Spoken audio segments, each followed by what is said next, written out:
Hey everybody, Arthur here with another unboxing video. Today we have Marvel Legends series X-Men Gambit. And this is from the Caliban Build-A-Figure wave, and it comes in that typical style Marvel Legend packaging with the black and yellow continuing suit with the rest of the X-Men figures they've released with the X-Men logo on the top. And then we got some artwork on the side, which it is blurry, you can't really see it. But I'm not a fan of how it looks. Like his face just looks weird. I mean, it's Gambit, of course, but it just looks weird.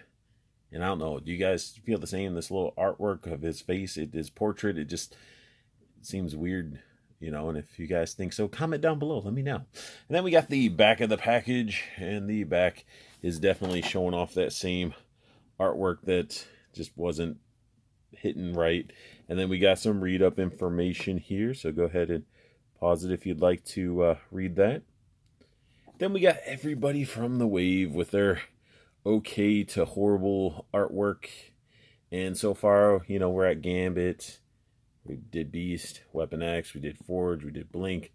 Got these two to go, and then we get to build this bad boy right here. So let's get Gambit out of the package.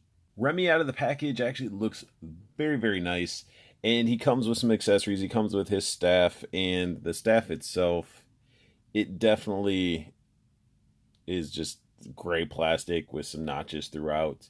It does feel less flimsy than the Toy Biz version, but still not as solid as I would like, especially for, you know, a staff that he'd be using. I feel like if you're going to be posing them, this might warp, you know, over time. And that's unfortunate. You know, they need to pick up from, you know, the Four Horsemen with the Mythic Legions and do the harder plastic for stuff like this, in my opinion. Then he comes with his little charged up card, if you want to call it that. It's definitely a card. There's no sculpted, you know, detail on it except for there is a 1. It looks like, if you can see that, it's a little, let's see if I can darken it up a little bit. There is a 1 on there, but I think that's just from like the actual mold or them marking it. So it's just a square with a little bit of a charged up pink power effect to it. I mean, it's all right. It's not bad. I'm sure it fits between those fingers. That's probably why the card seems so small. To me, it just seems like a very, very tiny card for being a playing card. And then it gets into his hand, his alternate hand with the swooping effect. And even this, to me, let's darken it up a little bit with the lighting a little bit bright. I feel like those cards are tiny. I don't know. His bottom of his fingers aren't really painted that well. Need to be more black. And then you see the tip of his finger. You know, it's not bad. It's a okay effect. And then you would think that this swoop would be flipped around because of, you know, throwing cards and stuff like that, or just, I don't know, it just seems weird. But it's still an effect, throwing multiple cards. It makes me just want to really get a card in hand so we can really see a, you know, size difference. So I did grab another card. I grabbed a playing card I ended up picking up from the Joking Hazard game by Side Night Happiness. And sort of look at how the size to my hand a card is. Now a playing card might be a little bit smaller, but still, you can really see the size of a card to my hand. And if I grab these accessories and we focus on these accessories, I don't really, I guess they are to scale. Here I'm talking crap. So the square fits the palm. This card sort of fits the palm. Yeah, I guess it just looks weird from, you know, my like perspective wise, but the card is accurate. So I just debunked my own theory there. So Gambit actually looks pretty good. Bringing him up close so we can really take a look. He does have a little bit of a 5 o'clock shadow, red irises, black pupils. Looks pretty good. Ears are sculpted nice, coming through the cowl. Hair toppled over. Just gives off that I mean, it's Gambit. There's no question about it. When you see it, it's Gambit. His little collar piece is nice. It's actually blue plastic. It's got like little scratches going across it. It's got that pearlescent, well, it's not really pearlescent, the metallic purple, pink, magenta, whatever color you want to call it for his body. It is that metallic plastic that they use. The magenta right here is painted. You got the blue going on. Looking pretty good. Got that sleeve that we've probably seen multiple times. It's got his smoking hand. It's actually his glove hand, you know, for throwing his cods. Looks actually decent enough. It's okay, you know. Get into his legs. His legs are pretty nice, especially when you're actually looking at the stripe work, because these are like individual pieces of, you know, plastic that have been put in there instead of that being painted. That one might be questionable, but you can definitely feel that these are plastic that are in there, like actual cutout squares. Then we get the double jointed knee leading down. Looking pretty good. Boots and everything look really good. But let's dive into the articulation. So, you know, sculpt-wise, he looks pretty good. But let's see how well he articulates. And when we're looking at his head does go down that far. It can go back that far. Can look left and right. Has a little bit of, it's actually sort of loose. No attitude going on. Actually, I want to know what's going on with his head. Nothing going on crazy with the head. It's actually the ball peg disc hinge, so I guess it's just sort of loose on the ball peg and everything. And then his shoulders, they go up that far. Bicep swivel, single jointed elbow, but you get a good amount of motion out of it. I mean, it actually can articulate that high up. Wrist bend in his card, bending motion, throwing motion, and wrist rotation. He does have ab crunch. Ab crunch can go that far. Going back, his jacket restricts it, but without his jacket, let's see. No, that's as far. So the ab crunch backwards doesn't really work very well. His waist, on the other hand, rotates and gives an awful bookshelf hip. Look at that. That is ridiculous. And then, as I rotate him back around, you can do the splits like that. Not much.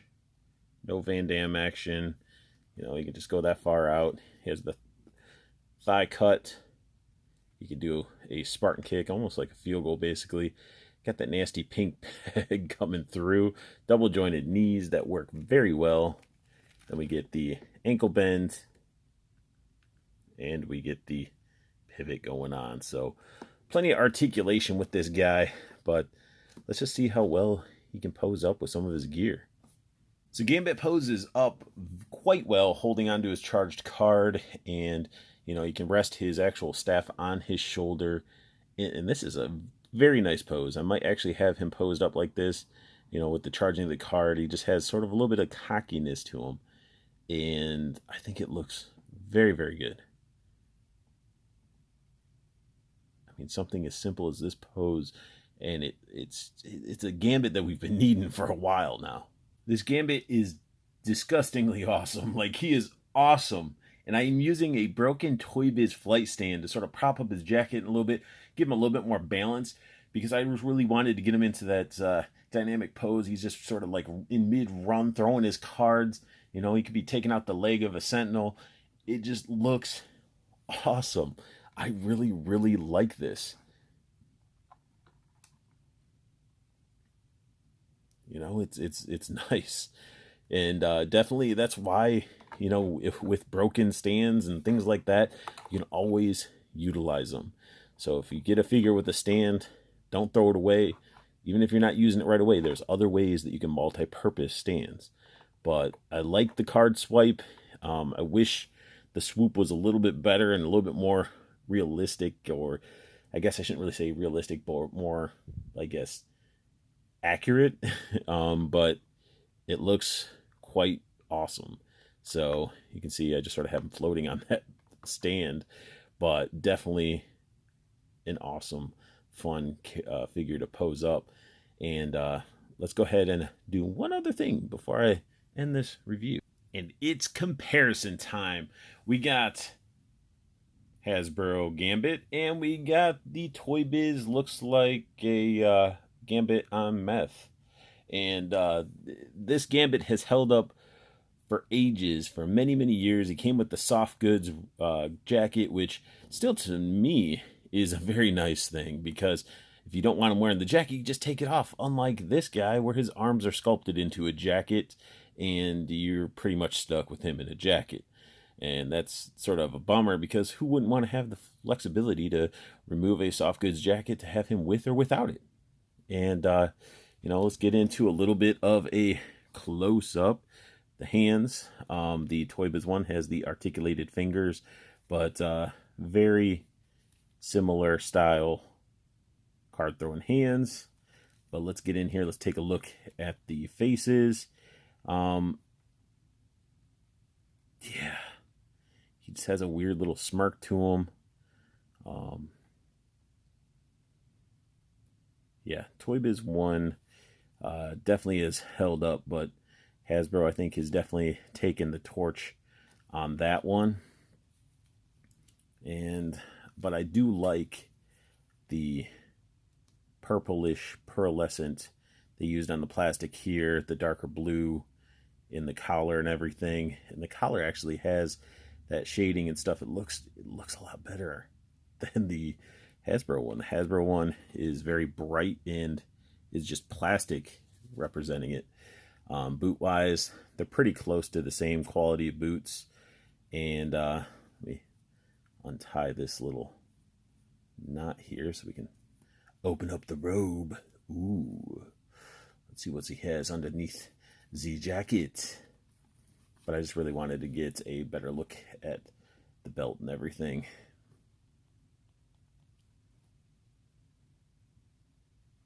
But yeah, I mean, he's very scrawny of a figure, and definitely has the more articulation wise. You know, you can get him into some crazy, you know, poses and stuff like that. You know, look how far he can get his leg up there, and that bend for the ab and everything. That is, and he has the toe bend, which is nice. So if you're looking for the ideal Gambit for your X-Men shelf, I mean, you can choose whatever one you want to go with. I'm going with the Hasbro look because it just is going to match a little bit better with all the solid plastic, no shading look of the figures. But I mean, if you have this guy up in there, he's probably going to stand out because he's, you know, got that shading and stuff, but he's still a very nice figure. So it's your preference of which Gambit you'd pretty much want to use. So, I mean, yes, I'm going with this one. That's my choice. But if you have this one only, I mean, he's still a very, very nice figure. Now, one thing I want to let you know is that this effect piece does not have a hinge or anything. So all you're going to get is wrist rotation, no bend in it. And that's probably just to support the weight of the effect pieces on the fingers, which may be the reason. I'm just making an assumption there. But this figure is awesome, definitely worthy of an X-Men shelf. And that sums up my unboxing and review of Marvel Legends series X-Men Wave Gambit from the Caliban Build-A-Figure Wave. If you guys like what you saw, please hit that thumbs up. If you're new to my channel, hit that subscribe button, as I'm always putting out different types of reviews. And I want you guys to make sure you check out Toyco Toys and Collectibles. The website's down below. Check out all those different collectibles that you can get a hold of. And if you see something that you like, make sure you use the promo code that's down there as well, so you can get free shipping to your doorstep. And it'll come to you nice, crispy, and ready to get your mitts on. And make sure you check out both Facebook groups. You got the community, interact with your fellow nerds, talk figures, trade figures, just have a good time. And then you also have the pre-order group, which allows you to know what's coming out and allows you to take advantage of the amazing pricing that Andrew posts on his pre-orders for Toyco. And I want you guys to make sure that you have the best luck hunting, keep on collecting, and have a beautiful day.